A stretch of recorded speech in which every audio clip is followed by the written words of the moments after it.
नाज़रीन अस्सलाम वालेकुम। अब तक डॉक्टर दानिश के साथ हाजिर हूँ।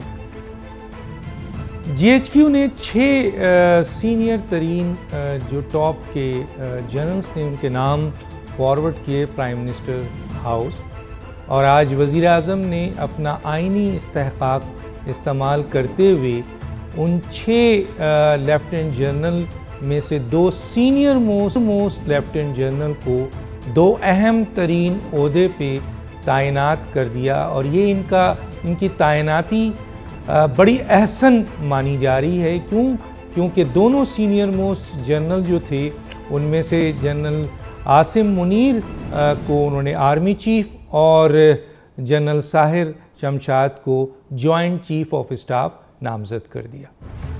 ये दोनों जनरल, इनके बारे में अगर मैं बात करना चाहूँ तो पूरा प्रोग्राम ख़त्म हो जाएगा। सिर्फ ये कहना कि ये दोनों जनरल बेवसी तजर्बा रखते हैं और इसके साथ साथ बहुत ही प्रोफेशनल जनरल हैं। इन्होंने अपने मुख्तलिफ ओहदों में बेहतरीन कारकर्दगी दिखाई है। यहाँ ये बात मैं ज़रूर कहना चाहूँगा और वो ये है कि जनरल आसिम मुनीर के हवाले से ये बात ज़रूर मैं कहना चाहता हूँ कि जनरल आसिम मुनीर जिनको आर्मी चीफ जनाब वज़ीर आज़म ने ना सिर्फ नामज़द किया बल्कि अब तो उनकी नोटिफिकेशन भी हो गई होगी और वो एक तरीके से आज पाकिस्तान के आर्मी चीफ बन चुके हैं। ये वही आसिम मुनीर हैं जनरल जिनको पहले इन्होंने DGMI के तौर पे जब काम कर रहे थे तो पिछले साल इनको बेहतरीन कारकर्दगी की बुनियाद पर DGISI लगाया गया, लेकिन सिर्फ चंद हफ्तों में इनको इस अहम तरीन ओहदे से इमरान खान साहब ने अपनी तकब्बुराना सोच की बुनियाद पर, मैं डिटेल में नहीं जाना चाहता, आसिम मुनीर साहब को उस ओहदे से अलग कर दिया। लेकिन आज अल्लाह ताला जिसे इज़्ज़त देना चाहे उसे कौन रोक सकता है। वही जनरल आसिम मुनीर जिनको DGISI के ओहदे से इमरान खान साहब ने चंद हफ्तों में अलग कर दिया, आज उनको शहबाज शरीफ मुल्क के वज़ीर आज़म ने पाकिस्तानी फ़ौज का सरबराह बना दिया। पाकिस्तानी फ़ौज का सरबराह इसलिए अहमियत रखता है क्योंकि पाकिस्तान की जो जियोपॉलिटिकल पोजीशन है या स्ट्रेटेजिक पॉइंट ऑफ व्यू से ये ओहदा बहुत अहम है और पाकिस्तान से बाहर दुनिया भर के लोग, दुनिया भर की जो आपकी ममालिक हैं वो इस ओहदे से बराह रास्त ताल्लुक़ भी रखते हैं। तो चुनांचे जनरल आसिम मुनीर साहब अब इस ओहदे पे फाइज हो चुके हैं और साहिर शमशाद साहब अब जॉइंट चीफ ऑफ स्टाफ हैं, इस ओहदे पे फाइज हो चुके हैं। और यकीनन पाकिस्तान की पूरी कौम जो है इस मौके पे सुरखरू भी है और खुश भी है और अल्लाह ताला इनकी हिफाजत करे और इनको पाकिस्तान का नाम और अपने इस पाकिस्तान की सलामती की यानी कौमी सलामती की हिफाजत करने का इनको पूरी सलाहियत दे। यकीनन 22 करोड़ अवाम इनके पीछे खड़े हैं। ये इशू है आज हमारा, इस पे हम बात करेंगे और कुछ आइनी और क़ानूनी पॉइंट ऑफ व्यू है उस पर हमारे पास आज अहम तरीन लोग हैं, उनसे करेंगे। मेरे साथ जो मेहमान हैं आइए उनका तारुफ करा देते हैं। मेरे साथ हैं जनाब इस वक्त निहाल हाशमी साहब हैं, सीनियर रहनुमा पाकिस्तान मुस्लिम लीग नून, आप वकील भी हैं, आपका बहुत शुक्रिया सर आपने ज्वाइन किया। मेरे साथ हैं जनाब शोएब शाहीन साहब, सदर Islamabad high court bar association, आपका भी बहुत शुक्रिया। मेरे साथ जनाब एहसन बून साहब हैं, सदर सुप्रीम कोर्ट बार एसोसिएशन, जो आपके मेरा ख्याल है अब इनको साबिक लिखा जाएगा या रहेंगे, ये तस्सीम मैं उनसे ख़ुद कर लेता हूँ। और अमानुल्लाह कमरानी साहब जो इस वक्त हमें ज्वाइन करने वाले हैं, किसी भी वक्त ज्वाइन कर सकते हैं, अगर वो आ गए हैं तो भेज दीजिए उनको। लाइव प्रोग्राम है, आके बैठ जाएं, उनको लगाइए, यही तो खूबसूरती है लाइव प्रोग्राम की। तो मैं सबसे पहले आ जाता हूँ जनाब निहाल हाशमी साहब की तरफ। जी निहाल हाशमी साहब, क्या कहते हैं आप?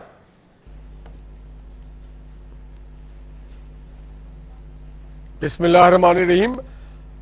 आपने सवाल नहीं पूछा इसलिए मैं कुछ कहने से कासिर हूं। नहीं सर, मैं सवाल ये आपसे पूछ लेता हूं कि जी आर्मी चीफ की जो अपॉइंटमेंट थी उसको बड़ा मुतनाज़ा जो है वो बनाया गया और अल्हम्दुलिल्लाह आज वो अपॉइंटमेंट हो गई और इस सिलसिले में इस अपॉइंटमेंट को आप कैसे देखते हैं?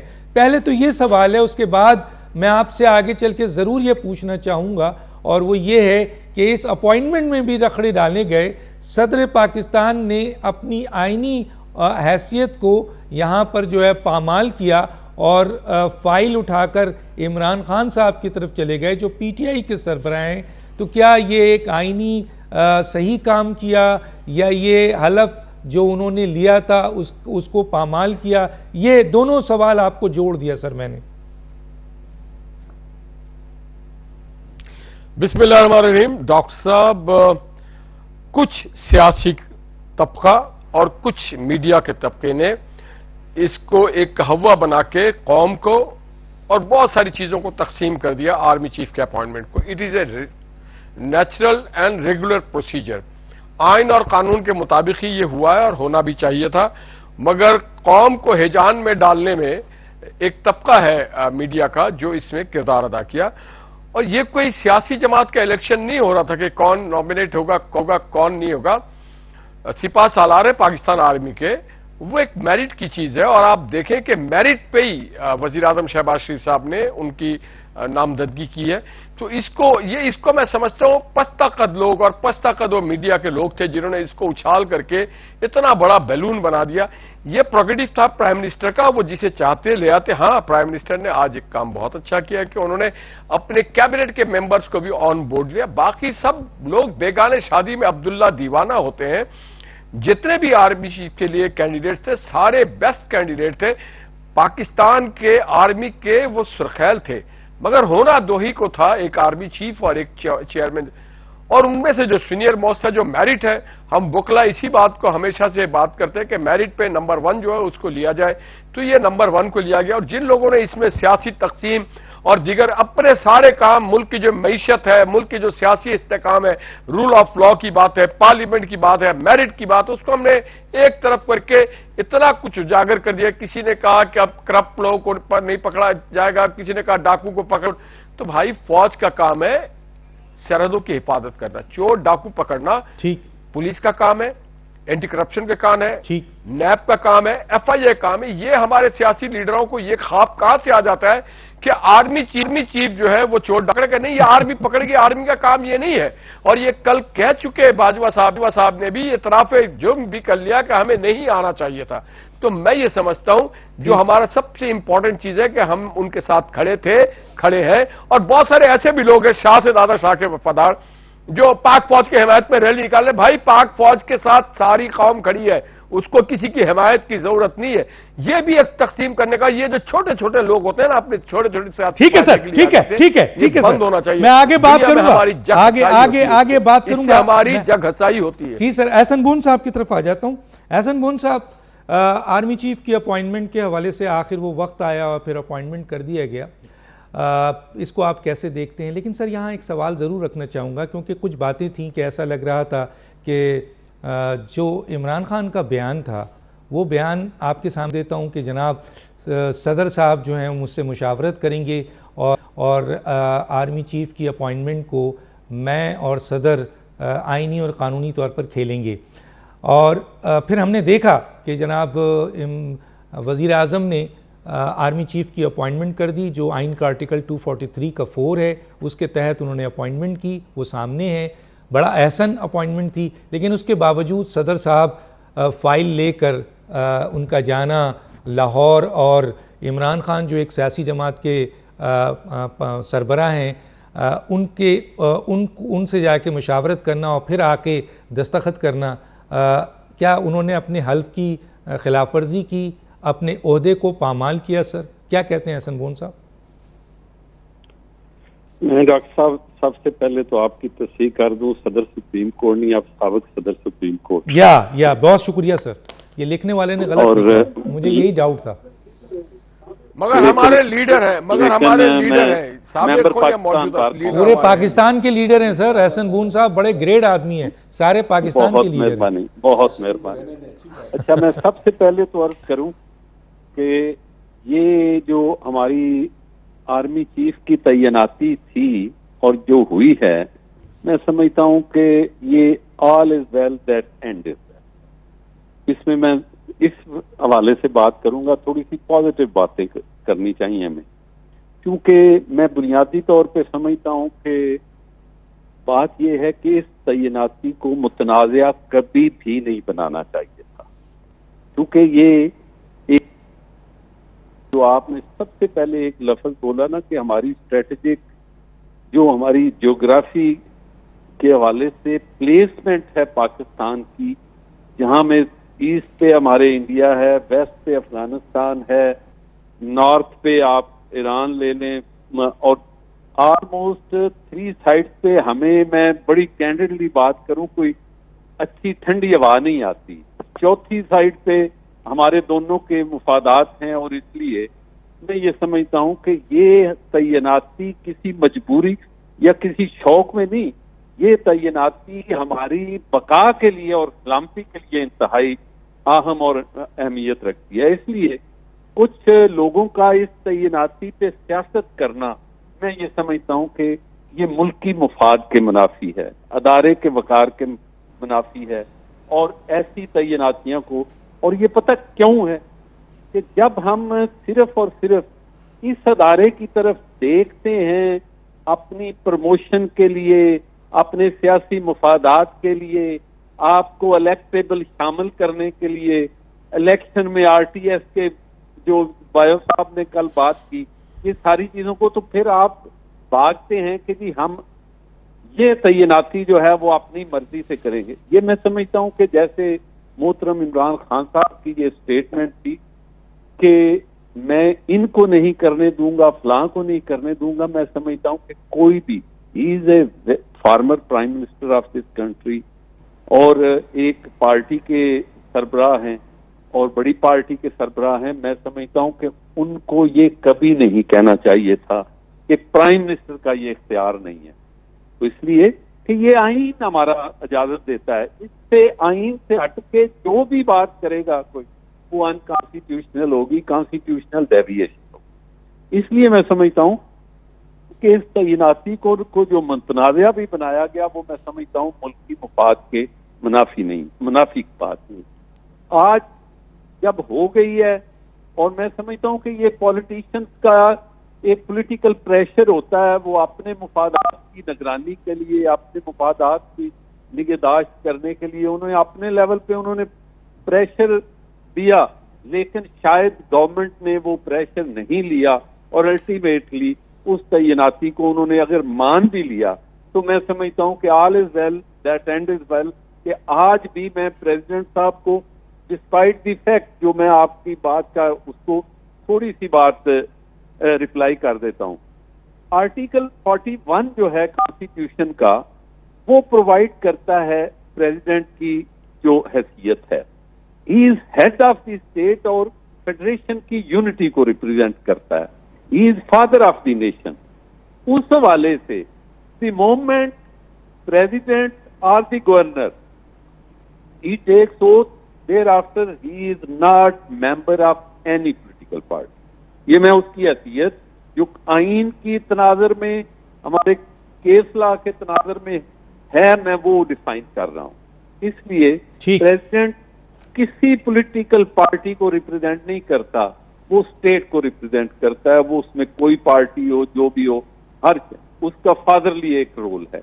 लेकिन मैं ये समझता हूं कि इस हवाले से उनका, इमरान खान साहब का ये कहना कि मैं खेलूंगा, वो शायद उन्होंने लफ्ज ठीक इस्तेमाल नहीं किया, और लफ्ज के चुनाव में उन्होंने कोई गलती की कि मैं प्रेसिडेंट के साथ मिलके ये खेलूंगा, ये उन्होंने कोई लफ्ज अच्छा इस्तेमाल खिलाड़ी है ना सर, खिलाड़ी है, खेलते लेकिन हैं। मैं एक बात जो करने लगा हूं, जरूर जरूर सर, जरूर। प्रेसिडेंट साहब ने इस इशू को रिजॉल्व करने के लिए उन्होंने अपनी साबिक पार्टी जो है उसके सरबराह से आके मशवरा कर लिया है, तो और मशवरा ये इशू एमिकेबली रिजॉल्व हो गया है, तो मैं समझता हूं ये भी खुश हैं बात। चलिए खुश हैं पे नेट रिजल्ट पे आप खुश हैं, लेकिन अगर फर्ज कीजिए यहां पर रुकावट आ जाती, 48 इस्तेमाल किया जाता है या कुछ और कुछ किया जाता, और फेडरल गवर्नमेंट भी तैयार बैठी थी, फिर फेडरल गवर्नमेंट भी तैयार बैठी थी, रूल्स में अमेंडमेंट कर चुकी थी 57 और 15 को लीगल पोजीशन बता। जी सर, जी सर, जी सर। गुजारिश ये है उसके रूल में अमेंडमेंट वो एक अलग बात है। आर्मी एक्ट में ये प्रोविजन ऑलरेडी मौजूद है ये रूल रिटेन करने के। जी सर। अगली बात जो मैं अर्ज करने लगा हूं कि बात यह है कि ये प्राइम मिनिस्टर का इख्तियार है द मोमेंट इसमें सिर्फ और सिर्फ उसने प्राइम मिनिस्टर ने स्टार लगाने होते हैं, thereafter no other requirement is. ये बाकी तो सारी ठीक है सर, ठीक, नोटिफिकेशन आएगा, इतने दिन बाद आएगा, नहीं आएगा, ठीक। इसलिए this is the absolute power given by the constitution under article 243 of the constitution article 4। ठीक है सर। शोएब शाहीन साहब की तरफ आता हूं, फिर आपकी तरफ दोबारा आता हूं सर। शोएब शाहीन साहब, यही दो सवाल कि आर्मी चीफ की अपॉइंटमेंट हो गई, प्राइम मिनिस्टर ने 2 सीनियर मोस्ट को अपॉइंट कर दिया, बड़े अहसन तरीके से आखिरी लम्हात तय हो गए, लेकिन बीच में जो हालात पैदा हुए उसने सदर के कहा यह जा रहा है कि उन्होंने अपने ओहदे को पामाल किया, अपने हलफ को तोड़ा जो वो लाहौर गए। कैसे देखते हैं सर? देखिए, पहली बात तो ये है कि आज ये जमहूरी क़ुव्वतों की, जमहूरी ताकतों की और सियासी जमातों की फतह है। देखें, 2 पॉलिटिकल पार्टीज़ इस वक्त सामने हैं। एक पॉलिटिकल पार्टी आप कह सकते हैं PDM को, जो तमाम सियासी जमातों पे तकरीबन मुश्तमिल है और वो इक़्तिदार में है, और उनकी एक कंसल्टेशन के साथ एक चॉइस था कि 2 सीनियर मोस्ट जनरल्स को उन्होंने बना दिया, नॉमिनेट कर दिया और रिकमेंड कर दिया, और प्राइम मिनिस्टर साहब ने वो समरी भिजवा दी। आल्दो इसमें एक लीगल लेकुना मौजूद था कि 27 को उनकी रिटायरमेंट थी नंबर 1 की, तो वो 30 को कैसे ज्वाइन करेंगे, लेकिन चूँकि ये कंसल्टेशन के प्रोसेस से गुजरा, फिर प्रेसिडेंट ऑफ पाकिस्तान को सबसे बड़ा क्रेडिट जाता है कि उन्होंने इस तनाज़े के माहौल में और इन हालात में जो पिछले 1 माह से स्टैंड स्टिल था मुल्क, और एक सबसे बड़ी पॉलिटिकल पार्टी के सरबराह के तौर पर वो गए और उन्होंने उनसे कंसल्टेशन की और उनकी कंसेंट शामिल करके इसको अप्रूव किया। और ये एक पहला कदम है, मैं समझता हूँ, कि पॉलिटिकल पार्टीज़ के दरमियान एक मुशावरती अमल, कम से कम एक एडमिनिस्ट्रेटिव इशू पे एक पॉजिटिव मूव है, और उस मूव के नतीजे में एक फ़ैसला हो चुका है और वो नोटिफिकेशन हो गया होगा या होने वाला होगा। अब हम आते हैं कि क्या अंडर दी ओथ जो उन्होंने ओथ लिया है कि उसके तहत वो मुशावरत कर सकते हैं। देखें, president of Pakistan is the head of the state and he is the supreme commander of the army also. अब क्वेश्चन यहाँ ये आता है कि उसके ओथ के अंदर ये लिखा हुआ है कि while performing his duties, while discharging his functions, वो किसी से भी बात कर सकते हैं, किसी से भी कंसल्ट कर सकते हैं।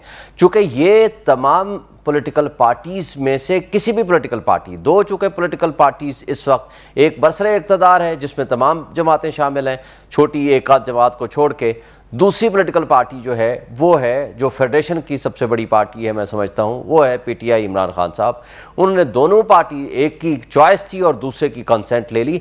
ये बड़ा अच्छा इक़दाम किया और ये अपने ओथ के मुताबिक किया, क्योंकि अगर वो इसमें कोई तनाज़ा पैदा होता या वो कोई आज खुद फैसला कर लेते, कल कला कोई उसके ऊपर ऑब्जेक्शन आता, तो ये मुल्क के लिए नुकसानदेह था। और आज जो पॉलिटिकल इंस्टेबिलिटी की जो कैफियत, जो पोलराइजेशन का जो माहौल है, उसके लिए ये अच्छा इक़दाम ना होता, और जो पॉलिटिकल अनस्टेबल सिचुएशन से हमारी माशी तबाही जो आज हम फेस कर रहे हैं, उसकी वजह से मैं समझता हूं कि ये इस वक्त जो टेम्परेचर है, पॉलिटिकल टेम्परेचर, उसको कम करने में ये मदद मिलेगी। ठीक है सर, ठीक है, और इससे हम एक तवक्को रख रहे हैं जो आज के इस डिसीजन से, कि आइंदा के लिए मेरा ख्याल है कि पॉलिटिकल पार्टीज के दरमियान एक कम से कम एक शख्सियत वो है कि जो डायलॉग कर सकता है या करा सकता है, वो है प्रेसिडेंट ऑफ पाकिस्तान, और उससे शायद कोई अच्छी खबर निकले। ठीक है सर, मैं ज़रा कनानी साहब की मौजूदगी का फ़ायदा उठाते भी ज़रा मालूम कर लूँ सर, शाहीन साहब का पॉइंट ऑफ व्यू आया, एहसन साहब का पॉइंट ऑफ व्यू है, निहाल हाशमी का पॉइंट ऑफ व्यू है। मेरा सवाल ये था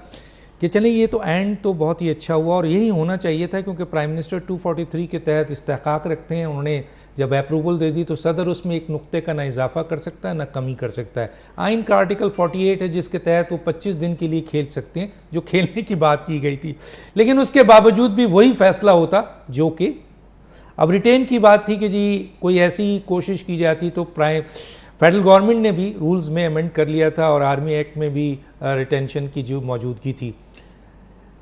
सदर साहब ये समरी लेके जाते हैं और इमरान खान से मिलते हैं और इमरान खान से डिस्कस करते हैं। कानून में, आइन में इसकी कोई अहमियत है, कोई जगह है क्या? इससे सदर ने अपने इस ओहदे को पामाल किया या नहीं किया? फैसला आखिरी में आके देखें तो वो सही है, लेकिन कानून और आईन इजाज़त नहीं देता है कंसल्टेशन की। जी बिस्मिल्लाहिर्रहमानिर्रहीम। मैं थोड़ा बलूचिस्तान के हवाले से, वो संगलाख पहाड़ हैं उधर, जी सर, उनकी गुफ्तगू थोड़ी सी जी सर, मुख्तलिफ है। जी सर, हमारे सब वकील हैं जितने भी आपने बात की, बड़े वकील हैं सारे, सारे कानूनी पहलू वो जानते हैं, हम थोड़ा तलखी वाली बात ताकि जायका थोड़ा तब्दील करें। मेरे नज़दीक ये सारी चीज़ें ग़ुलामी की निशानी है, चाहे सदर हो चाहे इमरान खान हो, जिन जिन ने भी इस आर्मी के इशू पे हाइप क्रिएट किया या मीडिया हो माजरत के साथ, ये हमारी ग़ुलामी की निशानदेही करें। मेजर जनरल सिकंदर मिर्ज़ा से लेकर ये ग़ुलामी शुरू हुई, फिर अयूब खान ने 10 साल तक इस कौम को ग़ुलाम रखा, फिर जनरल ज़ियाउल हक ने 11 साल तक इस कौम को ग़ुलाम रखा क्योंकि फ़ौजी हकूमत रही है, फिर इसके बाद जनरल परवेज़ मुशर्रफ ने दरमियान में यहया खान ने ग़ुलाम रखा, फिर हमारे आसिफ अली जरदारी साहब ने माजरत के साथ एक्सटेंशन का तारीख़ में पहली दफ़ा बग़ैर कानून के जनरल कियानी को एक्सटेंशन दिया, फिर जो है जनरल इससे जो हमारे इस वक्त हैं, क्या नाम है उनका पता नहीं, इस वक्त के जनरल का अभी जनरल बाजवा साहब, हमारे दिमाग पर हावी नहीं है, जनरल बाजवा साहब हमारे जहन पर हावी नहीं है, उसको पूरे पार्लियामेंट ने एक्सटेंशन दिया, बशमूल नवाज शरीफ ने। ये इससे ज्यादा बड़ी गुलामी क्या हो सकती है? क्यों हाइप क्रिएट ना हो, क्यों लड़जे नहीं? सबकी टांगे इसलिए कांपती हैं या कांपती टांगे, जो भी इसको कहें आप, इसलिए कि सारा मंबा वही है। और जब तक हम अपने पॉलिटिकल कल्चर के अंदर से इस मंबे का जो असरात है वो ख़त्म नहीं करेंगे, ये हर 3 साल बाद इस तरह रहेगा।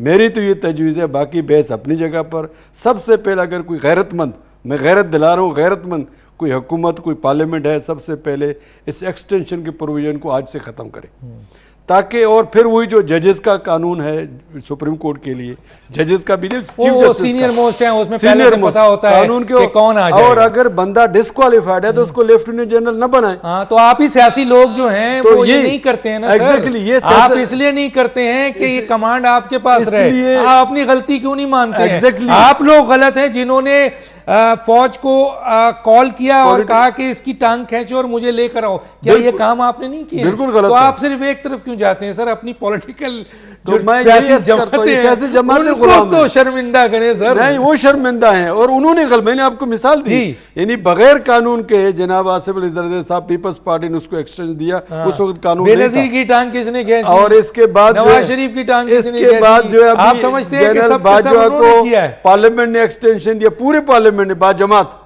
तो जब आपके जहनों पर, आपकी सियासत पर ये सवार हैं, तो लामला इमरान खान भी बोलेगा, क्योंकि वो समझता है जगह यही है हुकूमत करने का और इसीलिए सब कुछ करता है।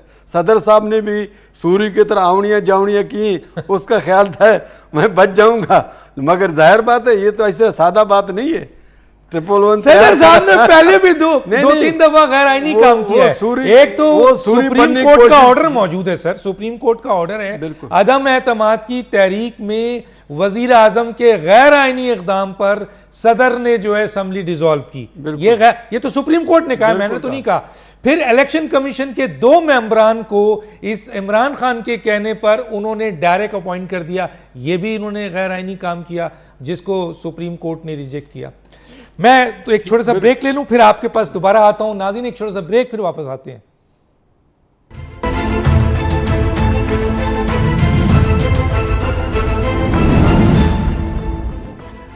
वेलकम बैक जी। निहाल हाशमी, आपने गुफ्तगू सुनी है तमाम मेहमानों की, तो आप क्या समझते हैं सर कि जी ये अब इसको यहाँ पे खुश आइन अमल लिया जाए कि बड़ा अहसन अपॉइंटमेंट हो गई है और दोनों जो इस वक्त जॉइंट चीफ ऑफ स्टाफ और आर्मी चीफ हैं, दोनों बड़े वसी तजर्बा और बड़े प्रोफेशनल हैं, और जो आखिरी तकरीर की थी कमर जावेद बाजवा, जनरल कमर जावेद बाजवा ने, उन्होंने अपनी कोताहियों की भी निशानदेही की और सियासतदानों की कोताहियों की भी निशानदेही की। तो अब सियासतदानों को क्या करना चाहिए सर? कनरानी साहब ने भी कुछ रास्ता बताया है।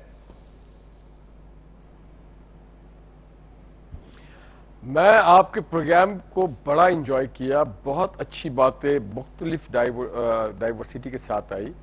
बस सिर्फ मैं पिछले जो वक्फा था उससे पहले शाहिद साहब की इस बात से मैं डिसएग्री किया कि देखिए रिवायत ना डालें। सदर साहब ने रिवायत डाल के बड़ा गलत काम किया। जो कॉन्स्टिट्यूशन कहता है उसको करना चाहिए, वरना ये रिवायत हो जाएगी और रिवायत नहीं चाहिए। पहली हमारी कौम बड़ी तकसीम है।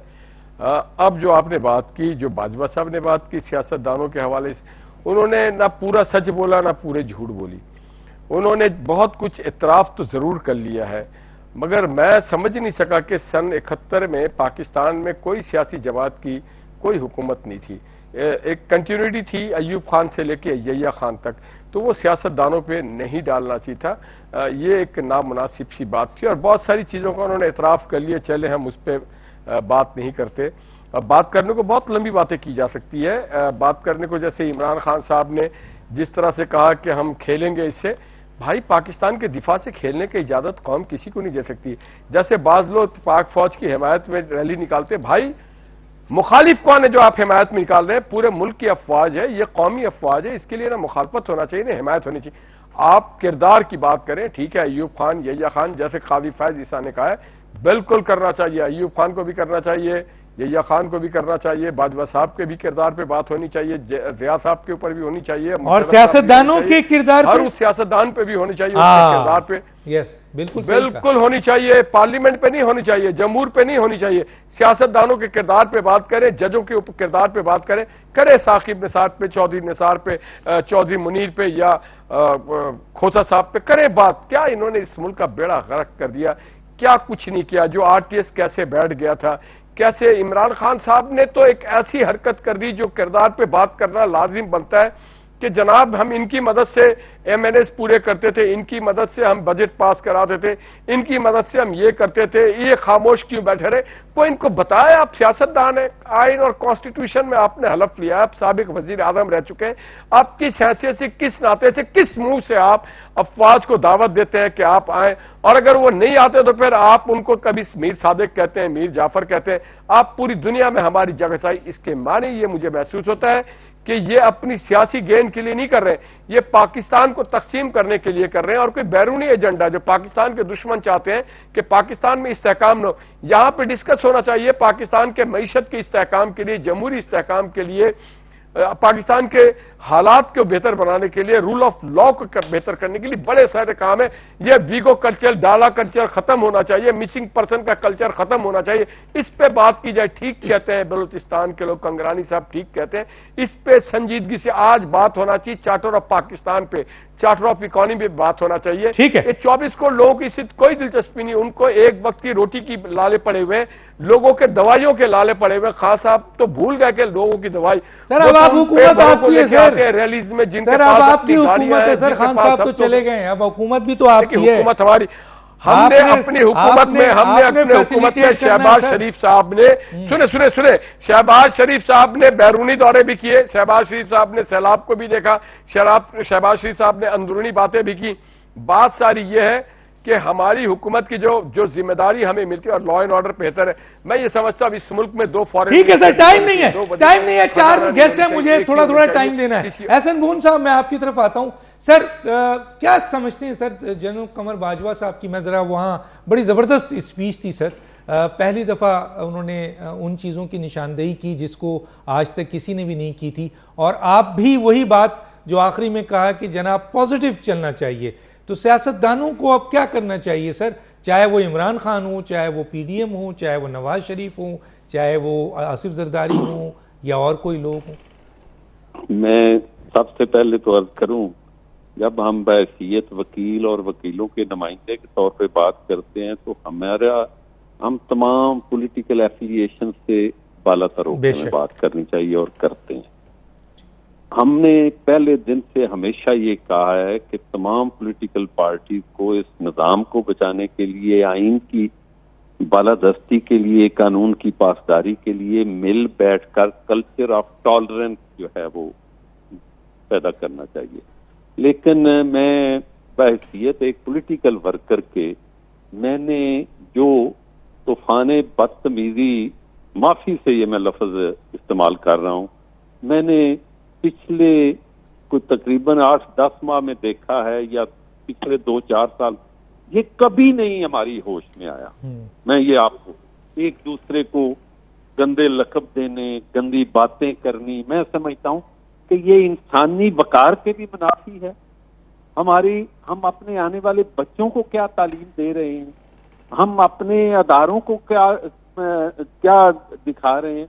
मैं ये समझता हूँ कि ये जो एक कल्चर डेवलप हो रहा है ना, कि अगर मैं हूं तो सब कुछ ठीक है, अगर मैं नहीं हूं तो पाकिस्तान भी गलत है, पाकिस्तान की फौज भी गलत है, मतलब है पाकिस्तान की अदालतें भी गलत हैं, आसन बोन नहीं है तो फिर हर चीज गलत है, जो अगर मैं हूं तो सारी चीज। मैं ये समझता हूं कि ये एक बीमार ज़हन की इख्तरा हो सकती है, कोई सेहतमंद ज़हन ये बात नहीं कर सकता, वो कोई भी हो। ये मैं सिर्फ एक बात करूं, इसलिए मैं समझता हूं कि जो आपने पॉलिटिकल सॉल्यूशन की बात की, मैंने प्रेसिडेंट साहब का आपने बात की, मैंने कहा all is well that and is well. मैं समझता हूं कि अगर उन्होंने ये भी किया तो पॉजिटिव किया, लेकिन एक बात जो शोएब शाहीन साहब ने बात की, मैं उनको ये जरूर गुजारिश करूंगा कि वो जाके 3rd शेड्यूल में प्रेसिडेंट के ओथ की लैंग्वेज जरूर देखें, जो उन्होंने कहा कि उसमें लिखा हुआ है वो कंसल्टेशन कर रहे हैं, वहां कोई ऐसा लफ्ज जो 3rd शेड्यूल में प्रेसिडेंट का ओथ है वो उसको आपके सामने होगी शायद किताब, इसको दोबारा पढ़िएगा। तो इसलिए वहां कोई ऐसा अमल नहीं है, इसलिए आप बेशक नेट से निकाल के देखिएगा, उसमें एक एक लफ्ज मैंने देखा हुआ है, उसमें कोई ऐसा। लेकिन अगर उन्होंने किसी बहरान को 3rd शेड्यूल में अगर उन्होंने किसी बहरान को किसी अदारे की तकरीम के लिए अगर ये थोड़ा सा हट के भी किया है, तो मैं समझता हूं कि this is a positive sign. मैं इसलिए इसको लेता हूं कि उन्होंने, चूंकि वो इलेक्ट हुए थे पीटीआई के वोट्स की बुनियाद पर, उन्होंने उस चीज को मद्देनजर रखते हुए अगर खान साहब को कायल कर लिया या मतलब ये कि प्रिवेल की उनकी ओपिनियन, तो मैं समझता हूं कि इससे कोई हर्ज नहीं होता, कोई इसमें कोई मजायका नहीं है। लेकिन अनफॉर्चुनेट बात यह है कि सर मैं जरा पढ़ दूं जरा एहसन बून साहब पढ़ दूं मैं ये 3rd शेड्यूल का, क्योंकि 280 आर्टिकल है, 7 शेड्यूल है, उसमें 3rd शेड्यूल मैंने निकाला है। आपने कहा है शोएब शाहीन साहब की स्टेटमेंट थी, आपने बड़ा सही जुमला।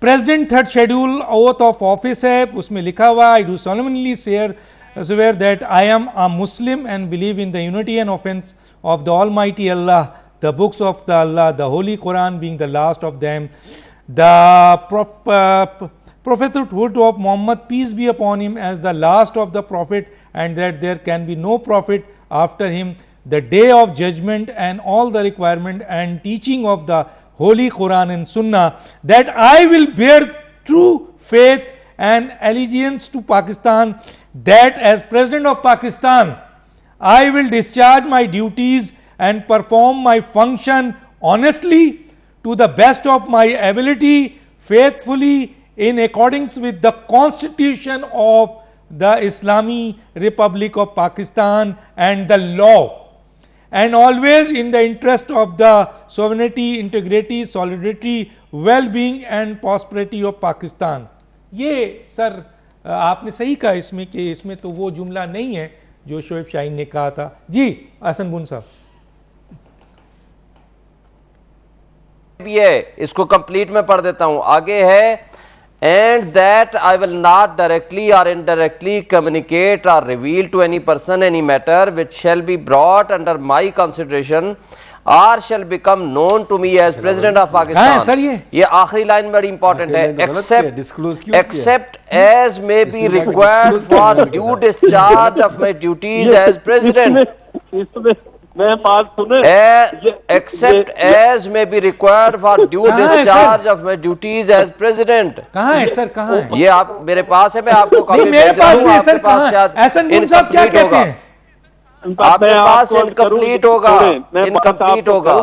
वो जब बात ये है कि इस तो इसलिए आप इसको